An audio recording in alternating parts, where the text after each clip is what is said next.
Hello and good morning. Good morning, Senator. I know that we want to talk about the conflicts that are happening across the globe, primarily with Ukraine and Iran and the US, Ukraine and Russia, and Iran, US, and Israel. So I know we want to go ahead and jump into that because there is a lot to talk about. So good morning, and let's just get started. Good morning, Morgan. We'll start off with Ukraine, and there have been some important developments. Sometimes the Ukraine war has gone on so long. It's a proxy war in which the United States has mustered the NATO countries to attack Russia, and we're 4.5 years into the war. Tremendous death and destruction. Totally needless war.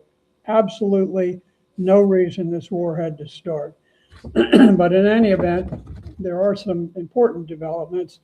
One of the most important, I believe, is the fact that Russia, which for reasons that are unclear, they have been reticent to blockade Ukraine.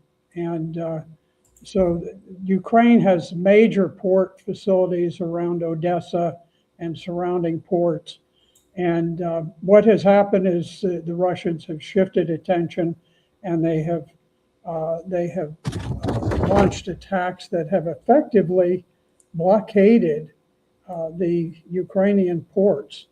And so there's a report out of Reuters just a day or two ago, and it says that it's entitled Ukraine's Farmers Despair as Russia's Black Sea Blockade Traps Their Harvest. Now, Ukraine is a major exporter of grain, and their grain exports fell by 75% in the first 2 weeks of August. Ukraine is among the world's largest producers of wheat, corn, sunflower seeds, and about 90% of all of its exports go through the Black Sea, which is now fairly well cut off. So the farmers are saying that our finances have ground to a halt. There are no exports, and since there are no exports, there's no money for next week's crops. Now, Ukraine has also been attacking Russian ships for quite a while. They've been fairly effective with it, and but this blockade of Odessa I think, is a very significant point in the war. I won't call it a turning point, but it's a major type of situation that they face. So that is a very large issue. And then the next issue that I would mention is that Ukraine is no longer able to shoot down the Russian ballistic and hypersonic missiles because the Iran, we've elected to fight two major wars simultaneously. They weren't thrust on us. We made a decision. We're going to fight two wars. We're going to go in two different directions. We could have ended the Ukraine war. Instead, we decided we're going to keep pushing it forward. And we certainly never had any need to make war on Iran. So what we're doing is we've depleted our Patriot missile supplies. Patriots seem to be the one missile that can knock down the hypersonic missiles and the Russian ballistic missiles. Ukraine used to knock down 70 or 80% of the missiles, and now it's effectively zero. Now they're still able to shoot down long-range drones and cruise missiles pretty much as before, but the ones that are most damaging are the ballistic and hypersonic missiles. So that that's sort of where we stand with Ukraine. Yeah, I think it's important to speak about the blockade. A lot of focus is on the blockade or the conflict with Iran, the U.S., and the blockade in the Strait of Hormuz, but the global ramifications that are going to come from what's happening with Ukraine and Russia as well. With this blockade, you just talked about the importance of the exports that Ukraine does. A lot of their main exports are wheat and corn. So this is going to have global impacts on the food that we get in other countries like Africa, all that. We talk about fertilizer. So I think that's very important that these both things are happening simultaneously, and it's going to have implications years down the road.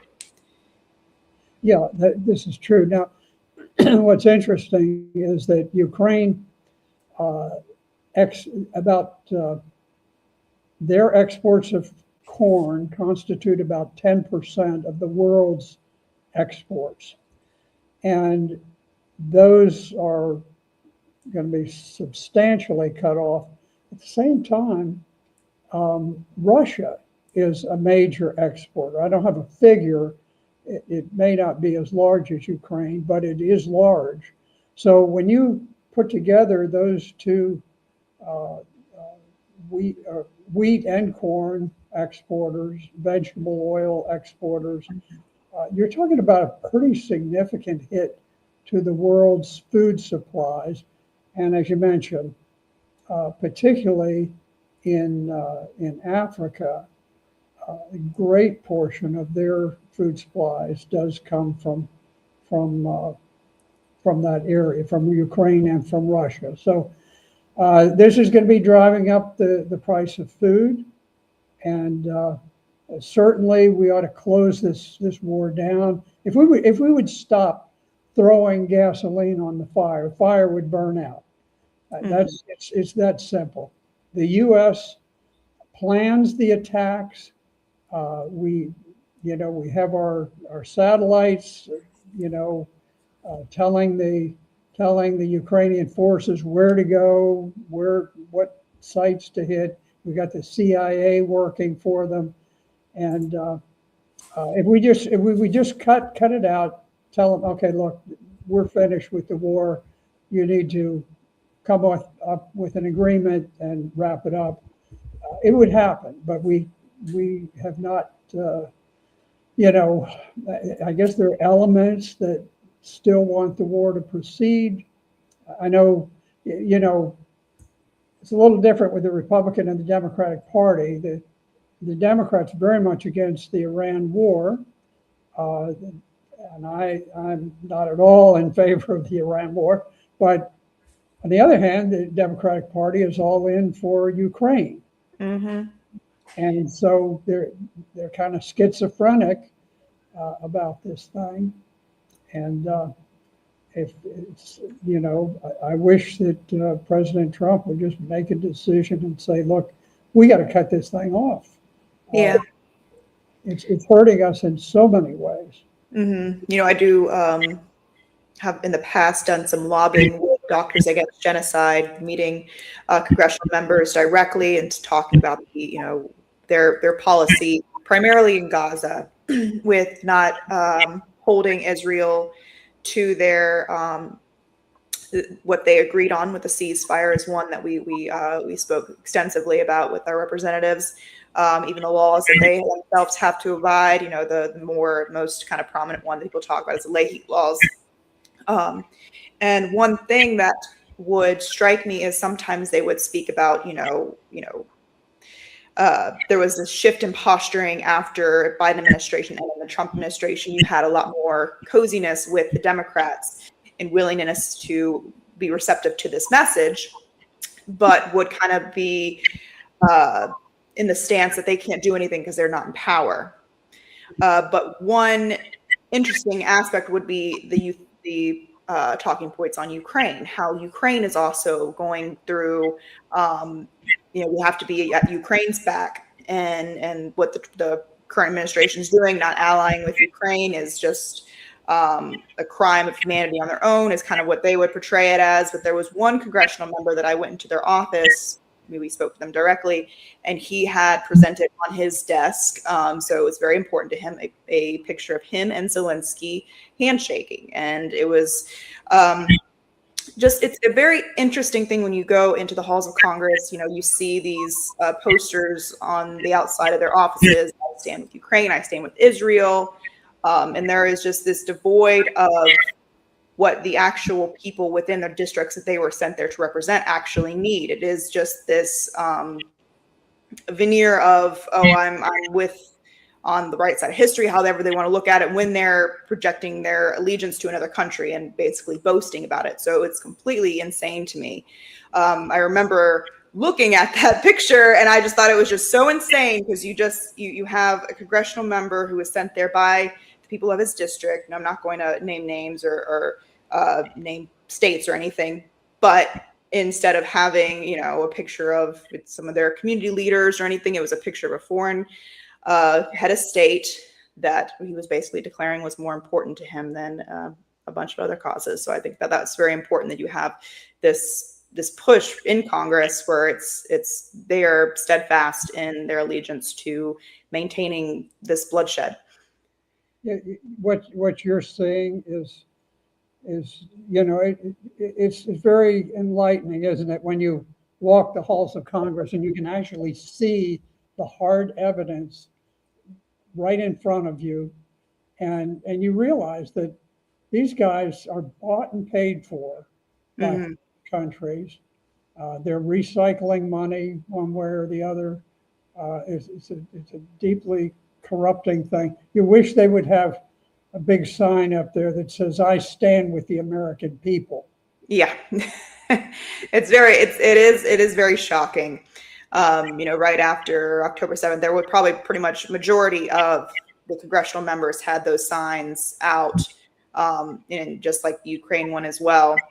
So it's very strange to witness, because it's this war push that is just so insatiable that they don't even understand what they're signing up for, but they're just doing it blindly. And you can sit there and present the facts to them, and it's just they have no waiver. Like you said, maybe they are bought and paid for. Maybe they genuinely believe they're doing the good thing, but it's very, very strange to see this this wave of consensus that this needs to continue, even though they've continued primarily with Ukraine for the past of almost 4 years now of the same policy of continuing to arm Ukraine. Ukraine, we know at this stance, they are forcefully admitting men into the battlefield, high ages, not young men. Most of the young men have either fled or most of them have died in this war.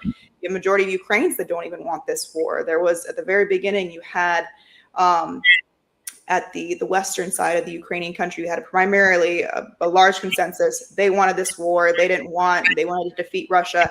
Now the entire country is basically saying, we need to restart peace talks, which is very significant, that even the Ukrainian people, if our representatives would just listen to the actual people they are subscribing to help and bring sovereignty to, they are going against even their needs, which is crazy to think about, because it's like, okay, they go against our needs. We understand that. We've understood that for a very long time, but they are doing it in this prospect of going and helping other people in other lands and their aims and their goals, and then they're not even listening to them. So what is the true ideology that's being pushed here if they're not even listening to the Ukrainians and their wants? Yeah,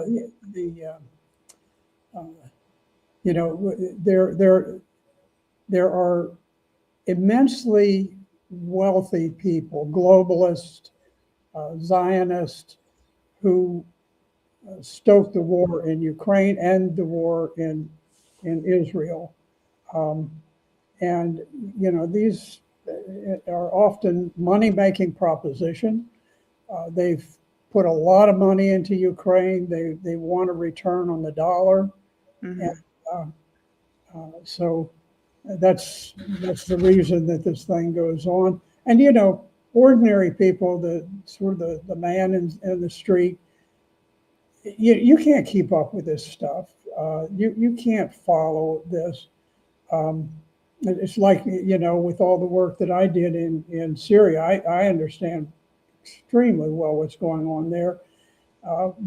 10 years after Al Qaeda brought down the Twin Towers, killed 3,000 Americans, we gave ourselves over to an unwavering alliance with Al Qaeda, the very people who had killed the Americans. Mm-hmm. And we set up, under Project Timber Sycamore, we set up warehouses just across the Syrian border in Turkey, and they were run by the CIA, and they funneled the weapons to the terrorists who conducted one of the most vicious campaigns in military history, beheading literally tens of thousands of prisoners of war, civilians, and they conducted a mass rape campaign that probably has not been duplicated since the very end of Second World War in Prussia, where the Soviets came in and conducted a vast rape campaign. It was so bad that the parliament and the president of Syria worked cooperatively to enact law that would prohibit or that would keep these jihadists from around the world from claiming the children that they had fathered through rape. They had to change the citizenship law of Syria because there had been such a vast number of impregnations of women by jihadists that the CIA was helping to recruit. Today, we are shaking hands with al-Shara, who had a $10 million bounty on his head as an especially dangerous terrorist, the original founder of Al-Qaeda in Syria, who was in charge during all of this. So the American people, they don't know. They just hear, oh, well, there was a bad regime that was put out, and here we've got this fellow al-Shara, and look at him, he's in a suit and tie, he must be all right, right? Mm-hmm. But he's slaughtering. We used to be gaga over the Kurds. The Kurds need their own country. They're so wonderful. Boom, we cut off the Kurds like they had never existed. You never hear a word, a whisper of the great Kurds. And once we decided that we had what we wanted, Al-Qaeda was in charge of Syria, nothing. So, and the American people, there's no way, unless you have lived through this. I began studying it before the war in Syria began, because I started with studying what was going on with the attack we had launched on Libya. And we were going to bring democracy to Libya. And what has happened? There has never, ever been a presidential election. Basically, it's just sort of a big thuggish dictatorship. Yeah, it's a failed state. Yeah, it's completely atrocious what happened to Libya and many other nations as well, with this continued interventionist policy that's have other aims other than bringing sovereignty to people. It has, like you kind of stated, it's within big business, and you need to have an enemy to continue to make these weapons, drop these weapons, have a continued, conflict overseas where we can generate public interest, which I think personally is waning. I think with my generation, we grew up with the 20 years of Afghanistan, the Iraq War, that seemed that, the American people were largely misled in why that was necessary. And, we're not ignorant to the fact that a lot of the same talking points that got us into Iraq are being recycled to the Iran conflict. They have weapons of mass destruction, and now we've kind of dropped the weapons of mass destruction and its importance. And now we're talking about how we have to open the Strait of Hormuz that was open prior, which I know that's kind of what we want to pivot to, is a lot of what's going on with Iran and the U.S. and we had the memorandum of understanding, and that seemed to fall apart just as quickly as it was made, it seems. That memorandum, that was sort of a spark of hope. J.D. Vance and Kushner, anyway, a couple of them negotiated it. It would have worked. It would have gotten us out of that thing, and people would have moved on. They wouldn't have thought twice about it. They wouldn't have said, "Oh well, Trump could have whooped up on these people," and they just move on because life goes too fast. Mm-hmm. It would have been, for the Republic. I'm a Republican. For the Republicans, it would have been, sort of a door out of this trap, and then it didn't last for any time, and unfortunately, we don't understand as Americans that people on the other side of the wars we fight have feelings, they have emotions, Mm-hmm. and if you have the person you're negotiating with on the other side constantly calling you thugs, saying that nobody's in charge, bragging about how many people you've killed, how many leaders you've killed, I got to tell you, that's not the way to seal a deal with a party where you're hoping to come to an agreement and you're hoping to put to rest, bad feelings and so forth. So what's happening now in Iran is that President Trump vowed that now he's going to maintain this naval blockade indefinitely. Mm-hmm. It's going to just go on ad infinitum. And Iran, I tell you, Iran's strategy is very clear. It's rather simple. The strategy is an eye for an eye. When the other side threatens something, you threaten. When the other side launches an attack, you launch an equivalent attack. And we haven't been able to I don't think we've quite grasped their strategy, although it's fairly elemental. So Trump said, "Oh, look, I'm gonna blockade that Strait of Hormuz, and we'll just keep it indefinite." They have now come and said, Iran has said that Iran will block the Strait of Hormuz until Trump leaves the White House, and they can do it. Mm-hmm. Now, the Executive Intelligence Review, very, very fine intelligence reporting service, they said that they did a report that says the IDF, the Israeli Defense Force, has been shocked by the speed of the Iranian recovery from the bombing campaigns. They quoted a Brigadier General Mohammed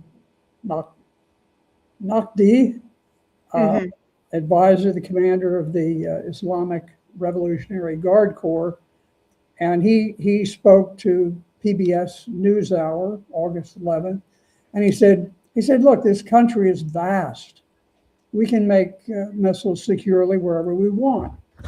And this is one thing that we haven't recognized. We're not dealing with a little country that's hemmed in. This is a vast country.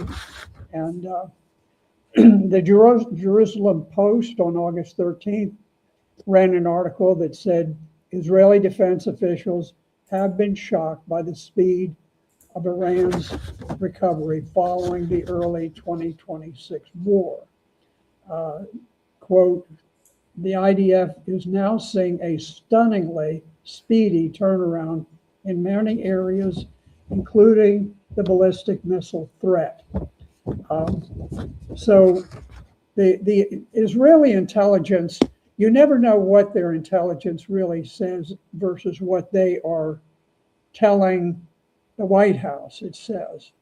But I suspect there's a little bit of two things. One is they're very two-faced, very deceptive when they when they convey their view of the intelligence. And also, I suspect that they're a little bit of a victim of their own hubris, that there's a tendency, I controlled the most bombing strikes of any air controller in the 1st Marine Division. And this was during the phase when I was there. And one of the things that always struck me, because I was on the ground, I was patrolling. Often we were attacking after we launched bomb strikes. And when bombs are dropped, there's a jarring sound, just a shock that just sort of, you could feel it rattling your head. And you see these huge clouds of dust and earth thrown into the air. And then I can recall this one time in particular where we were with Charlie Company, 1st Marine Regiment. We were fighting across a big open stretch of rice paddy. And on the other side, there was a very, very elite Viet Cong force. And so I was bombing the tree line where they were, and the bombs were hitting. They were hitting accurately. And then we moved in. They withdrew. We pursued. We were in a cat and mouse thing that went on for a week. And when we went through, I went and I inspected the enemy trenches. So they were very involved. And one of the things they would do is they'd have a trench line, and then off of the trench, they would do these little L-shaped holes that would go into the earth. And when we were bombing, they would go in and over.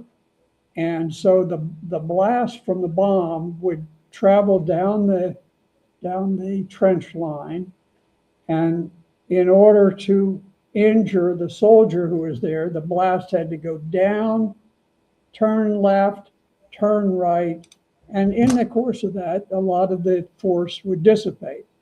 And so I noticed there were a couple of places where there were blood stains from people who had been killed.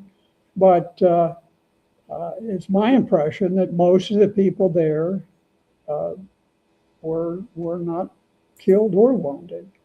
So from the air, and especially now that we're taking these sort of electronic pictures by drone, a bomb drops and all of a sudden the screen sort of turns crazy colors and so forth. It doesn't necessarily mean that, that there's that much happening on the ground. Now, sometimes there is, but it's easy to overestimate what is happening with air attacks. And between Israel and the US, we bombed 30,000 targets. And at the same time, the missile production capacity of Iran has increased substantially as the bombs are falling. Mm-hmm. Yeah, that was quite an interview that they mentioned the PBS interview with the one of the top advisors to the commander, Mohammed Nakhdeh. I do have a portion of it. I wish I had pulled up the portion that you referred to. But this one is where he's asked kind of, one productive way to engage war, or I guess one intelligent way to engage in war is to place your mind in the minds of the enemy, your quote on enemy. So he asked this question to Mohammed Nakhdeh and asked him, to get in the mind of Pete Hegseth, and this is kind of his response. And I think I'll let it go a little further to, the question of whether or not, which is kind of being floated by some of the top officials in the Department of War, is the use of nuclear weapons as a ultimate option. So I think that's kind of important to play, and we'll talk about that. And then I also want to move to what's happening with our own soldiers during this war. I'm not sure if you had caught some of this news media coverage in the recent days. So I'm gonna go ahead and play this, and then we'll kind of pivot to those points. Officers often put themselves in the place of the enemy to maybe predict what they're going to do. Put yourself in Pete Hegseth's place. What is he thinking? What is your prediction as to what he might do? I will never put myself in his place. He is a criminal who killed 168 innocent children. Not only do these people not work for the benefit of humanity, they don't even work for America. They work for their own interests. As soon as the stock market closes, they start hostilities. When the stock market opens, they send positive messages to raise stock prices. All the while, they are buying and selling the stocks themselves. If I was in the place of the American Congress, I would call for an investigative committee to compare the assets of Mr. Trump, his family, and his inner circle before the war to their assets after the war. Many observers say Iran has put up a strong fight, but that America has one weapon that Iran doesn't, and that's a nuclear bomb. In your view, how likely is it for America to use a nuclear bomb? Naturally, it can end up being a mistake for them. The morning after they use a bomb, all of America's military bases around the world would be occupied. Today, things are different than World War II. The people of the world have awakened. No one in the world will allow for such a crime to be committed, because the next time it could be themselves. I think that's very important to play. We often do not hear from the enemy that we're fighting or vilify as the ultimate enemy. I think it was very important when Tucker Carlson went and spoke with Vladimir Putin and had that long, extensive interview. And that was one of the first ones that we had heard from since the Ukraine war on the perspective of why Russia is fighting. And I think that enlightened a lot of the public to what was truly happening. I think we get a lot of sanitized propaganda for this war, and to kind of hear directly from, the person that we're supposedly fighting. It's very, very interesting. We have a lot of American citizens who are completely against insider trading. They know it happens, whether congressional members or senators or representatives. We get completely disgusted by that. And to kind of hear him poke at one of those grievances that Americans hold is very, very interesting. What were your thoughts when you heard that? Yeah, I think he is he's reflecting some of the concerns that American citizens have expressed. The Iranians do open source intelligence just like we do. Mm-hmm. Open source intelligence, by the way, it's not spycraft.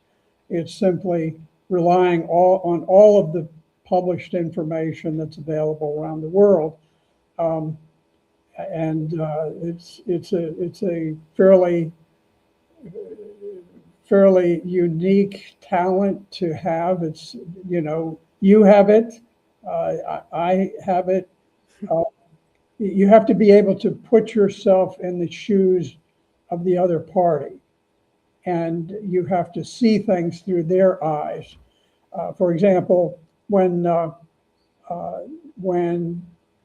the first bombing strikes on Iran were launched, I spoke with an Iranian American who said that his parents were Iranian Americans, and they had been at the time living in Tehran. They were not particularly fond of the government, but they certainly were not revolutionaries. And he was speaking to his mother on the phone at the time, and suddenly she screamed, and the phone went dead. And it took a couple of weeks before he could contact her. When he did, it turned out that they were in downtown Tehran. There was a very large multi-story building where there was one person that the Israelis wanted to kill. They dropped these powerful bombs and destroyed the entire building, killed everybody in the entire multi-story apartment building. And at the time of the blast, his mother had been speaking to him, and the blast blew out the plate glass window in their apartment building. These are modern apartment buildings, just like we'd find here in New York City. And anyway, she was cut up by the glass and blown away from the window. Her husband, who had been standing a little further back, was blown by the blast. He slammed into the wall that broke most of his ribs. And anyway, that when I spoke with this fellow, I said, "What's the mood on the street? What are the everyday Iranians feeling right now?"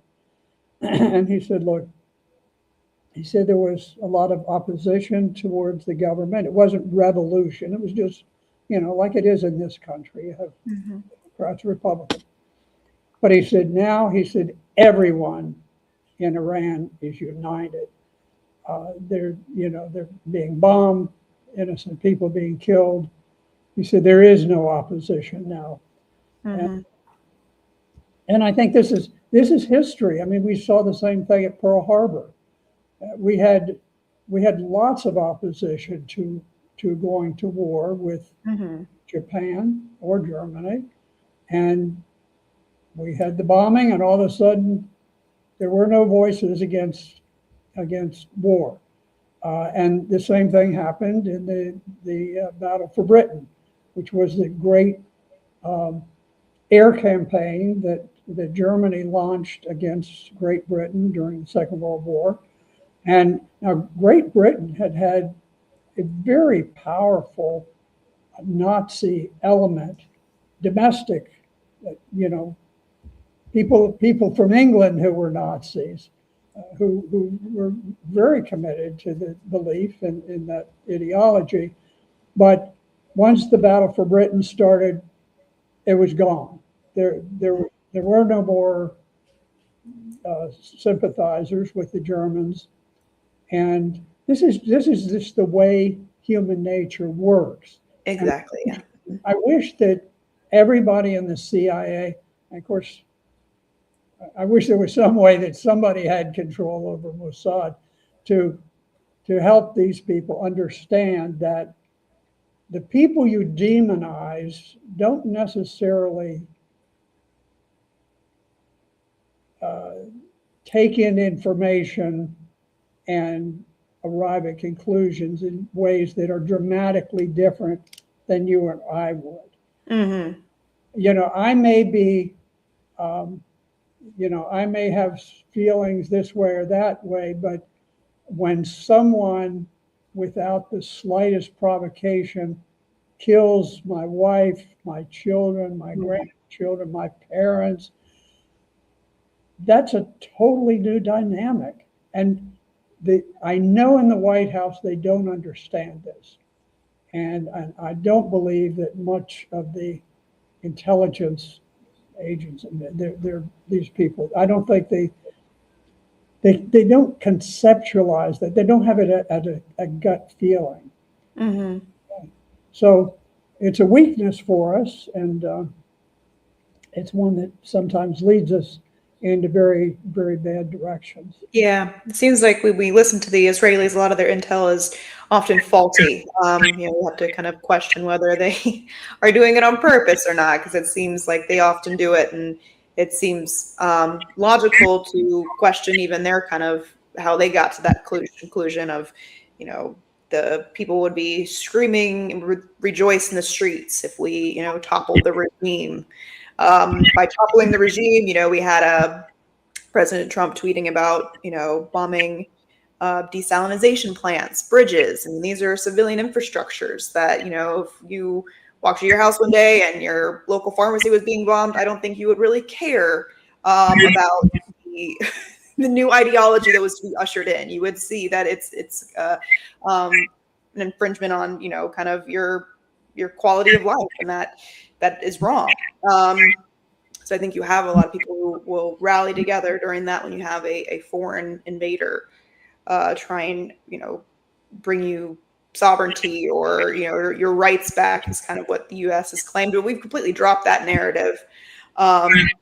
We were back to, I guess, they cannot have a bomb, which was, we've spoken about how that is a very strange one to grapple with if we recognize if Midnight Hammer was successful or not. It shouldn't be a question for a very long time whether they have the capacity to get a nuke. If we, a lot of our intelligence agencies proclaim Midnight Hammer to be an ultimate success. We took out their facilities, and therefore the threat is annihilated. We don't have to worry about it. But here we are again with, these continued operations, with that being the supposed goal that we have to take out their ambitions and aims to own a nuclear weapon, which I think it's interesting what he kind of said there is that this is a new world that we're in that, may not be recognized by the people that are in the State Department and the Department of War, that people will not react the same way when you drop a nuclear bomb. You will have mass people who will be in disgust and wanting to kind of take away your power if you exert that much power in dropping something as lethal as a nuclear bomb.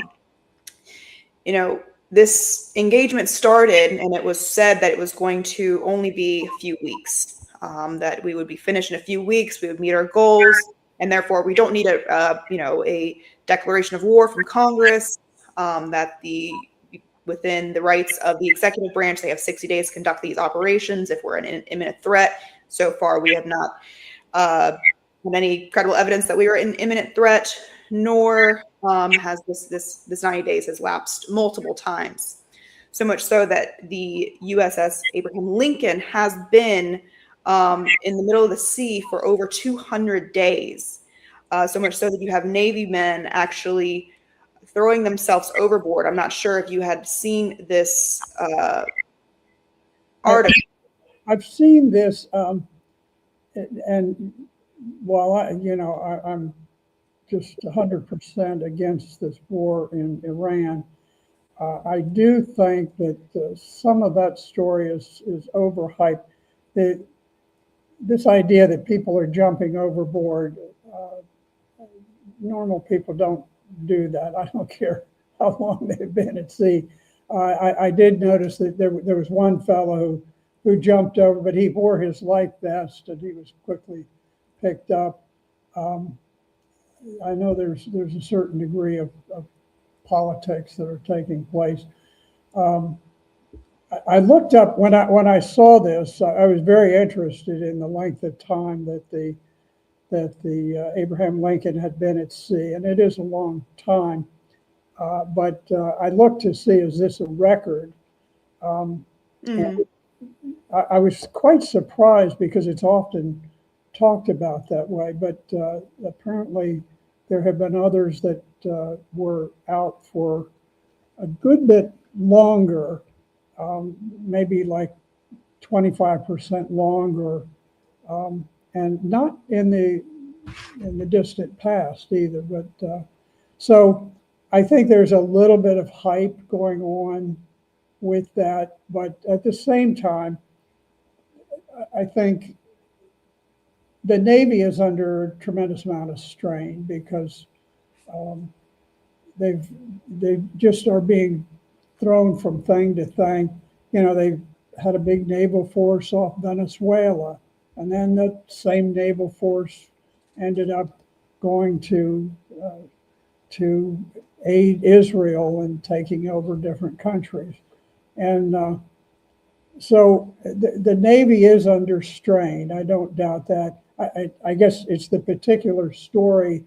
Mm-hmm. That's I am glad that you say that. I know that some of their frustrations are the lack of fresh produce. Sometimes I guess produce comes there and it's no longer good. A lot of things that are psychologically straining, I will say, the inability to see your family on a deployment. I think that was supposed to end. I can't remember the end date, but once that date had passed, they extended it, and they're kind of giving them no end date to look forward to. I think that does a lot to your psyche, as you have this goal. Okay, I meet this day, I get to go home to my family. I think you have a lot of people in the Navy who are even curious to what this goal is. What is the end post of what we're trying to achieve? It kind of seems like it's this just stalemate of, we don't really have any particular goals, and just kind of get on board with it, which can do also a lot to the psyche as well, where you're questioning your role, and you took an oath to defend the Constitution against enemies, foreign and domestic. Give me a legitimate claim to be, maybe not excited is the best word, but to be completely on board with fighting the quote on enemy that you want me to annihilate or take out. I think that is a lot, as well as you have a lot of, I spoke about people within my generation. A lot of them are going to be on that ship, in the 20s and 30s, and we grew up with the Iraq War, where a lot of us were deceived. So I think you have a lot that goes into play with that, where you have Americans who are questioning if they're being, lied to, or if they're doing the right thing. I think all that kind of plays into what may be happening on board the USS Abraham Lincoln. Yeah, I think so. Yeah, one of the things, there was a brief time where President Trump was determined to send destroyers to accompany the oil tankers and to take them through the strait. And someone thought better of that, and I'm glad that they did, because the first time we did that, the destroyer that took the first ship through would have been targeted by a number of hypersonic missiles and ballistic missiles. And now the destroyers have a lot of air defenses, but they would have been overwhelmed. And were you to sink one major American warship, and say you lose, 80-90% of the all drowned at sea, I think it would bring home to America what is going on with these hobby wars that we're fighting. Yeah. And all of a sudden we say, my gosh, people really die in these things.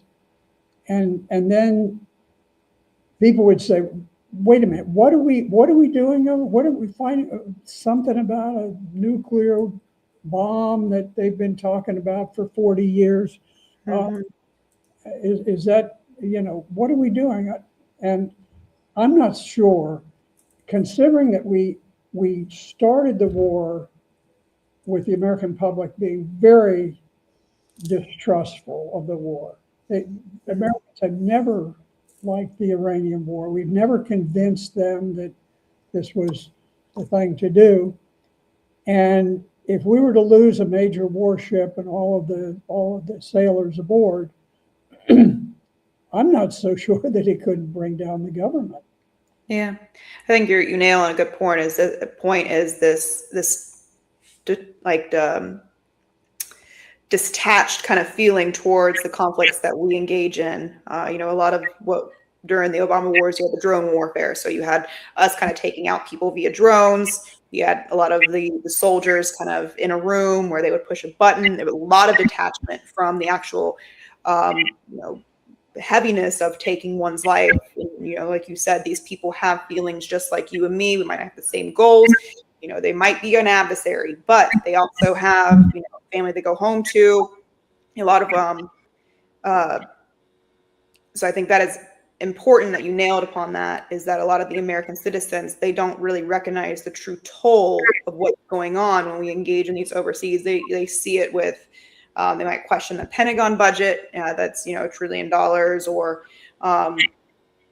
stuff like that, but they don't really see the true, kind of like what you said, if someone murdered your wife or something, it wouldn't really, all that political ideology goes straight out the window. It's human nature at this point. Someone that you care about was affected by this. And we have a lot more of that instances happening, which we started to kind of have that where we had some bodies coming home, but not at the level of if we were to do a ground invasion or something a lot more, like you said, if a destroyer was, attacked and you have 90 or 80, 90%, which is thousands of people completely gone, that is very heavy. And I don't want it to result in that to kind of what is the reason that wakes Americans up. I think that would be very unfortunate. Yes, well, we'll see where it all leads. We are growing closer and closer to the midterms. Mhm. Doesn't look like we're going to have any resolution. And I think a couple of things that have sort of saved the Republican Party's bacon is the redistricting, doing away with the racially oriented gerrymandering. That's had a big effect. And the other thing is that I think because there is so much backlash against the Iranian war, it has allowed this democratic socialist movement Mhm. to take Yeah. hold in a very powerful way. And it's difficult for the Democratic Party to deal with because they have sort of pro-Israeli elements, because typically Jewish voters are Democrat voters. That's tradition. Mhm. And so you've got a lot of leaders of the Democratic Party who are Jewish, or certainly they have lots of friends who are, and a lot of them are very committed to Israel.